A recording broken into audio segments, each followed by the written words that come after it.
Sa punto po ito ay makakausap natin si COMELEC Commissioner Grace Padaca. Magandang tanghali po, Commissioner Padaca. Si Rafi Tima po ito at live po kayo sa Balitang Hali.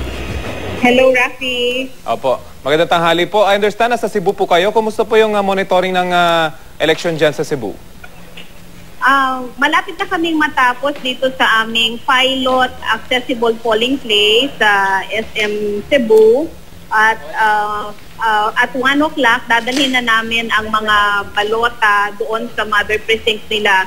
In other places of Cebu ay okay naman po. Kasama ko ngayon si Regional Director Tenny Lambino na nagmo-monitor ng mga kaganapan sa mga polling places.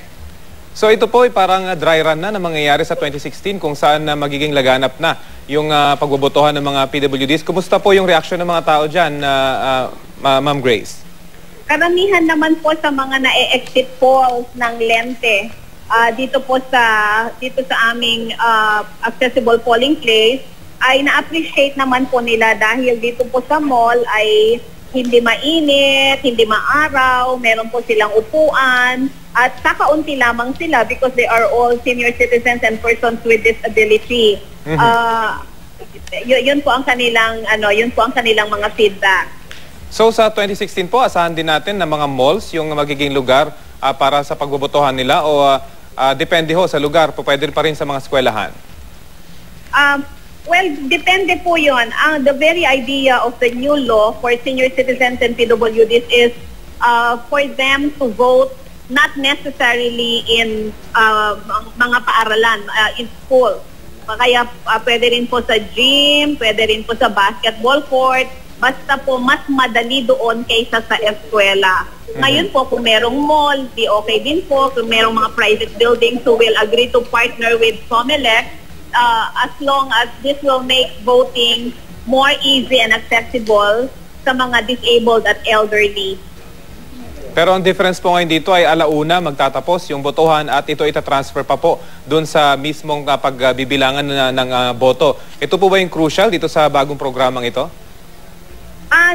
Actually, Rafi, in 2016, we expect, and it should be that yung kung saan sila boboto, kahit sa mall man yon or outside the schools, doon na rin ang botohan, ay doon na rin ang bilangan. It's just that pilot lang kasi ito, pero expected na sa batas, nasa implementing rules and regulations na pag na-establish na yung accessible polling place outside the school, doon na rin bibilangin. Ngayon lamang po ito nangyari na iba yung lugar ng bilangan because we are just piloting the project. Ma'am, may impormasyon po ba tayo kung kumusta naman yung botohan sa iba pang bahagi ng bansa? Kung may impormasyon lang po tayo. Meron pong ilan na kinailangang ilipat ang mga polling place sa ilang lugar sa Cebu kasi po naapektuhan sila ng lindol. Pero hindi naman po karamihan yon. Merong 2 barangay sa bayan ng Argao, Cebu. Meron din pong ilan sa Mandaue City at saka sa Tuburan.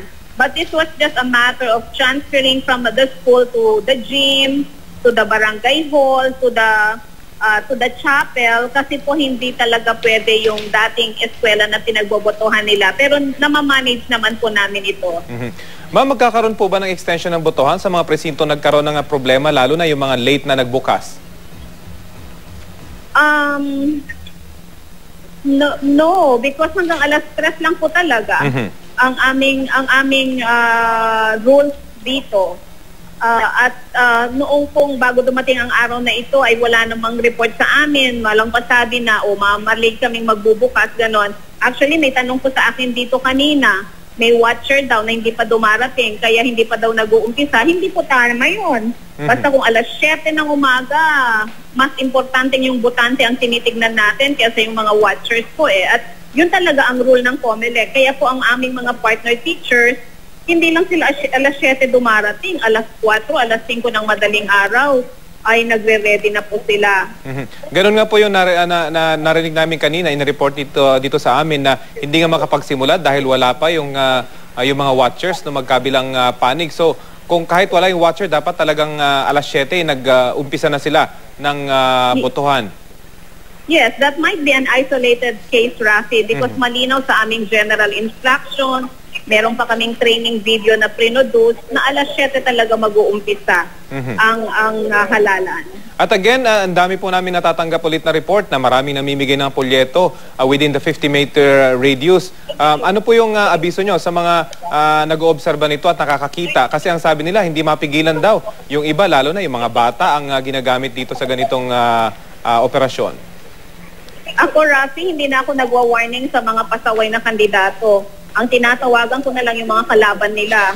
Picturean sila, kumuha ng ebidensya, ayusin yung ebidensya para sampahan sila ng kaso. Remember, merong mga nanalo nitong May elections na kahit mas marami ang boto nila, na iproklama sila, ay may possibility pa rin na matanggal sila sa pwesto because of election violation.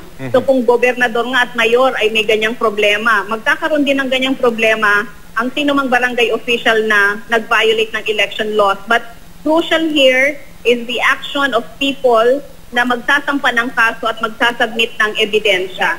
At tinitiyak po ng COMELEC na ito ay aaksyonan, bagamat siguradong dadagsain po kayo ng mga reklamo, Commissioner.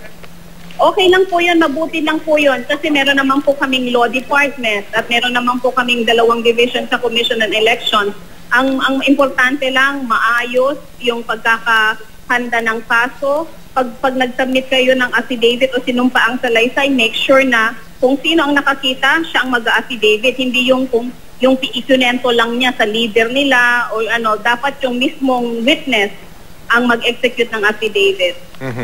At alam na po ba natin na mainit yung labanan pagdating sa barangay. Paano po natin kaya masisiguro magiging maayos yung bilangan, lalo na at mano-mano yung bilangan mamayang magsisimula ng alas 3? Ano po yung mga naging advice nyo sa mga BEIs?